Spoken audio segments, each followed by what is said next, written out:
Prime Minister, thank you for joining the Daily Oz. Oh, it's great to be here, sweetheart. You are our first guest in our new studio. What's it like having two insufferable pricks as your parents? To start, how do you feel about the current state of the world? Well, because of retarded politicians like me, the world's fucked.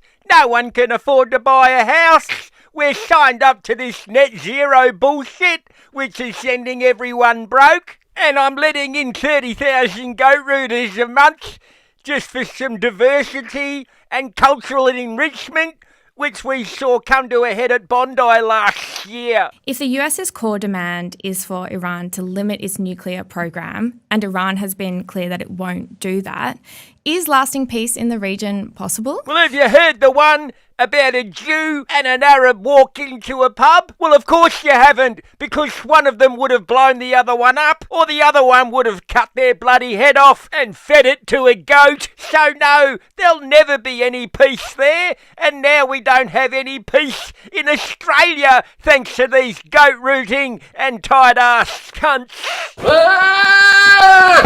You were one of the first world leaders to announce your support of the US and Israel's attacks on Iran. Do you maintain that full support today? Well, let's face it, love, the world would be a better place if President Trump just blew every last goat rooter off the face of the planet.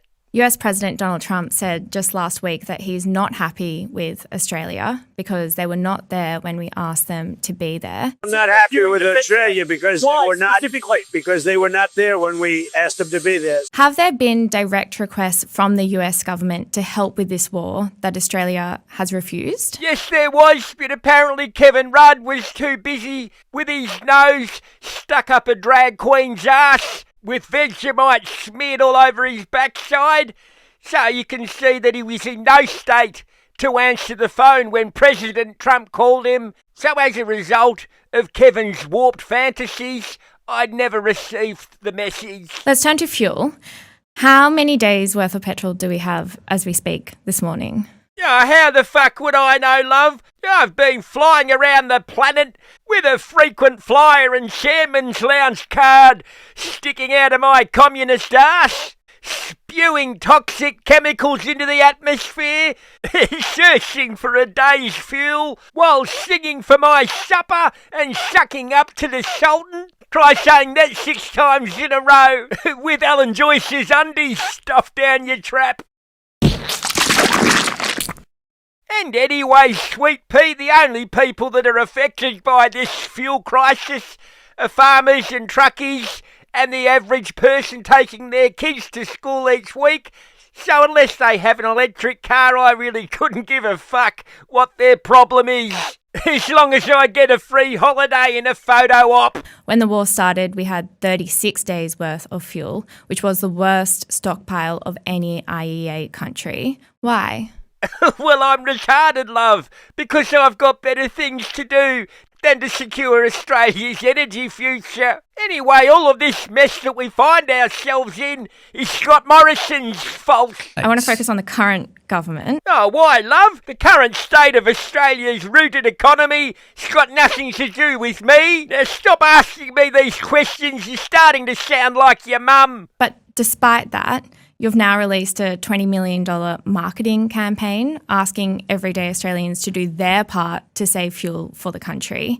Shouldn't it have been the government's job to save fuel in the first place? This fuel crisis is the average Australian's fault, and it's not my fault that they still drive these petrol and diesel vehicles. They should have all converted to EVs when Chris Bowen told them to. And anyway, this ad gave us another chance to stuff some Indians and Africans into a taxpayer-funded ad. Birdie num num. Asking Australians to turn off their aircon in their car to save fuel for the country. These selfish bastards who drive cars caused global warming, which killed all the polar bears, so I don't give a stuff if their car gets too hot. There are calls, including from within your government, for a 25% tax on gas exports. Is that something that your government is actively considering at the next budget? No. Just lastly, as we have established, you are currently preparing for the budget next month. Will there be anything in that budget for young people? Yes, of course, Billy. I'm providing free TAFE courses for young people on how to remove your roof racks. Oh, mate, don't say that. Prime Minister, thank you so much for making time for us this morning. Check your pay slip.